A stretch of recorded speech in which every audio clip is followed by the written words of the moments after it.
तो दोस्तों यार, आज मैं आप लोगों को कुछ चीज़ें मैं बताना चाहता हूँ कि आप यहाँ देख रहे हो, यहाँ पे काम चल रहा है। ठीक है, ये शीलो कॉलम है, इसकी कास्टिंग होगी आज।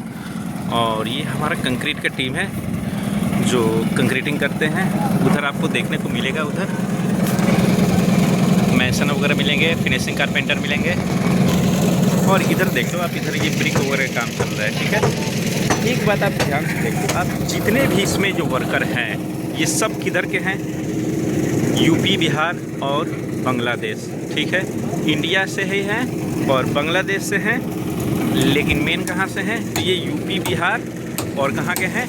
बांग्लादेश के हैं। ठीक है, और जितने भी आप ऊंचे पद देखोगे, हाई पोस्ट देखोगे, वहाँ पे आपको सिर्फ और सिर्फ आपको केरला, तमिलनाडु, ठीक है, चेन्नई, इन जगहों के लोग मिलते हैं। क्यों मिलते हैं? इसका रीज़न है क्योंकि वो अपने स्किल डेवलपमेंट पे काम करते हैं। और दूसरी बात, उनकी इंग्लिश स्पीकिंग जो होती है वो बेहतर होती है।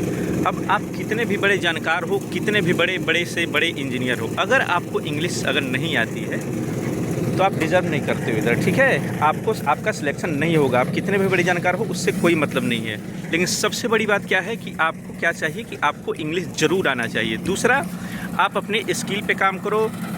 ठीक है, कंप्यूटर पे वगैरह सीखो, ये सब नॉलेज आपको होनी चाहिए अगर आप इंजीनियरिंग लाइन में आना चाहते हो या और भी पद में आना चाहते हो तो। और भी चीज़ें क्या है कि देखो, जितने भी यहाँ स्टाफ है, लगभग 20-25 स्टाफ है सारे मिला के, मतलब अकाउंटेंट वगैरह ये सब। ठीक है, साइट सुपरवाइज़र, साइट इंजीनियर, ये सब मिला के यहाँ पे टोटल 20 से 25 स्टूडेंट, 20 से 25 है। ठीक है, तो 20 से 25 जो एम्प्लॉय है यहाँ पे, उन सब में सिर्फ और सिर्फ मैं, ठीक है, मैं सिर्फ बिहार से हूँ। बाकी आप देखोगे तो जितने भी हैं ना, वो आपको समझ लो या तो केरला से है या तमिलनाडु से है। ठीक है, या फिर चेन्नई से है। क्यों है? इसका रीज़न मैंने आपको पहले ही बता दिया है।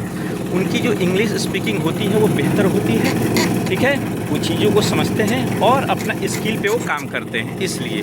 ठीक है, ये देखो आप, और जितने भी वर्कर हैं यहाँ पे, छोटे मोटे जितने भी वर्कर हैं, ये सब समझ लो कि बिहार से हैं, यूपी से हैं और बांग्लादेश से हैं। ये देखो, ये काका बांग्लादेश से है। ठीक है, तो आपको सबसे बड़ी चीज़ें जानना क्या है कि आज हमारे यूपी और बिहार के लोग ऊंचे पद पे क्यों नहीं होते हैं। इसका रीज़न यही है कि हम अपने स्किल पे काम नहीं करते हैं और इंग्लिश वगैरह जो है उसको हम हल्के में लेते हैं। आप देखो, बिहार बोर्ड का देख लो, बिहार बोर्ड में भी अभी क्या हो रहा है देखो आप, कि इंग्लिश जो है वो क्या है, कंपलसरी नहीं है, जबकि ये चीज़ कंपलसरी होनी चाहिए। इससे बच्चे क्या है, इंग्लिश पढ़ते नहीं हैं। ठीक है, और ये सब चीज़ें हैं, तो ये सब चीज़ें इंटरनेशनल लेवल पर आपको कंपटीशन देती है। ठीक है, तो इन चीज़ों को हमेशा ध्यान रखना है।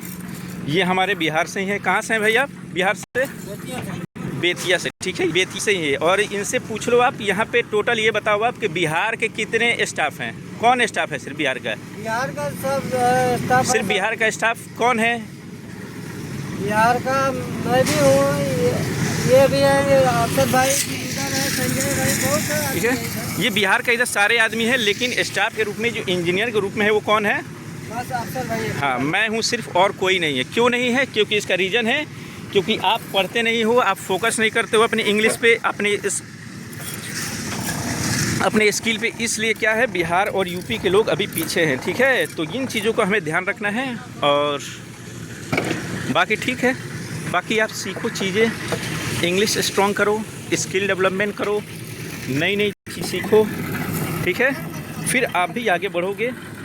ये बहुत ही मतलब सोचने वाली बात है। मैं भी जब आया यहाँ पे तो मैंने देखा कि क्या बात है यहाँ पे, मतलब कि यहाँ मेरे को लगा कि शायद होगा, मतलब यूपी बिहार से भी स्टाफ वगैरह होंगे, तो कोई नहीं था। ठीक है, तो कोई नहीं था। इसका रीज़न भी मेरे को बाद में ही पता चला, और मैं पहले से जानता भी था, मैं पहले वीडियो वगैरह देखता था, तो ये चीज़ें मेरे को मालूम है। ठीक है, तो इन चीज़ों को आपको फोकस करना है हमेशा सीखने पे। ठीक है दोस्तों, चलिए, धन्यवाद।